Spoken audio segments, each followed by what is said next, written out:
آج ہم ایک ایسے تجزیے پر نظر ڈالیں گے جو یہ بتاتا ہے کہ پاکستان میں ایک بڑے سانحے کے بعد کیا ہوا اور اس کی کہانی کو کس طرح پیش کیا گیا، اور اہم بات یہ کہ کس طرح چھپایا گیا۔ تو چلیں اس تجزیے کو حصوں میں توڑ کر دیکھتے ہیں۔ شروعات ہوگی دارالحکومت میں ہونے والے حملے سے، پھر ہم دیکھیں گے کہ میڈیا پر ایک دم خاموشی کیوں چھا گئی، اور آخر میں پہنچیں گے اس سخت وارننگ تک جو تجزیہ کار نے دی ہے۔ تو سب سے پہلے بات کرتے ہیں اس واقعے کی جو اس پورے تجزیے کی بنیاد ہے۔ اسلام آباد کے مرکز میں ایک امام بارگاہ پر خودکش حملہ ہوا۔ یہ وہ تلخ حقیقت ہے جہاں سے یہ ساری کہانی شروع ہوتی ہے۔ اس حملے میں جو جانی نقصان ہوا وہ بہت بڑا تھا۔ سرکاری اعداد و شمار کے مطابق کم از کم 31 افراد اپنی جان سے ہاتھ دھو بیٹھے، اور جانی نقصان کے علاوہ 170 سے زیادہ لوگ زخمی بھی ہوئے، جن میں سے بہت سو کی حالت تشویشناک تھی، یعنی تباہی کا پیمانہ بہت وسیع تھا۔ اور جو بات زیادہ پریشان کن ہے وہ یہ کہ یہ کوئی پہلا واقعہ نہیں تھا، بلکہ صرف 3 مہینوں کے اندر دارالحکومت میں یہ دوسرا بڑا دہشت گرد حملہ تھا۔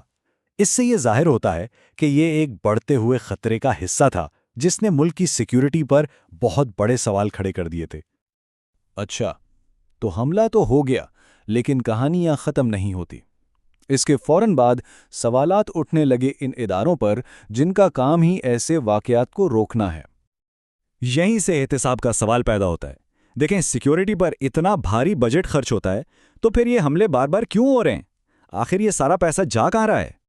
اور یہاں آ کر تجزیہ ایک بہت ہی سنگین الزام کی طرف اشارہ کرتا ہے۔ کہا یہ جا رہا ہے کہ ملک کے انٹیلیجنس ادارے اپنی اصل ذمہ داری یعنی دہشت گردی کو روکنے کے بجائے اپنا سارا دھیان اندرونی سیاست پر لگائے ہوئے تھے۔ تو ایک طرف تو انٹیلیجنس کی ناکامی کا سوال تھا، لیکن اس کہانی کا ایک اور اہم پہلو بھی ہے، اور وہ تھا میڈیا کا کردار، یا یوں کہیں کہ میڈیا کی خاموشی۔ یہ ٹائم لائن دکھاتی ہے کہ کس طرح یہ خبر اچانک غائب کر دی گئی۔ پہلے تو ٹی وی چینلز پر خبریں چلنا شروع ہوئیں، سرکاری حکام نے بھی سوشل میڈیا پر اپڈیٹس دیں، اور پھر ایک دم سب کچھ رک گیا۔ ٹی وی کوریج بند اور سوشل میڈیا پوسٹ بھی ڈیلیٹ۔ تو سوال یہ ہے کہ ایسا کیوں ہوا؟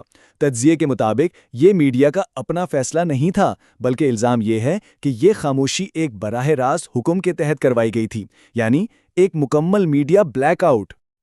اور اب ہم آتے ہیں اس تجزیے کے شاید سب سے حیران کن حصے پر۔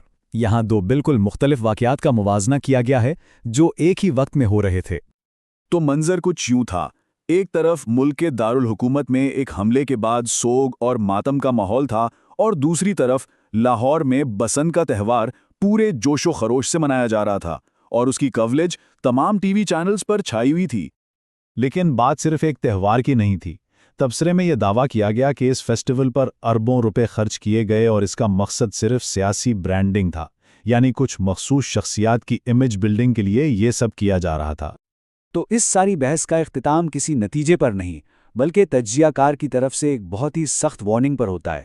یہ پیغام سیدھا ریاست کے کرتا دھرتا لوگوں کے لیے ہے، اور وہ وارننگ یہ ہے، یہ آگ آپ کے گھروں تک بھی پہنچے گی، سب کی باری آئے گی۔ یہ ایک بہت ہی واضح اور سیدھا پیغام ہے۔ تو پھر اس کا حل کیا ہے؟ اس تجزیے کے مطابق اس صورتحال سے نکلنے کا ایک ہی راستہ ہے، سویلین بالادستی کی طرف واپسی، ورنہ یہ جو تشدد کا سلسلہ ہے یہ کبھی نہیں رکے گا۔ تو آخر میں یہ پورا تجزیہ ہمیں ایک بنیادی اور بہت اہم سوال پر لا کر کھڑا کر دیتا ہے۔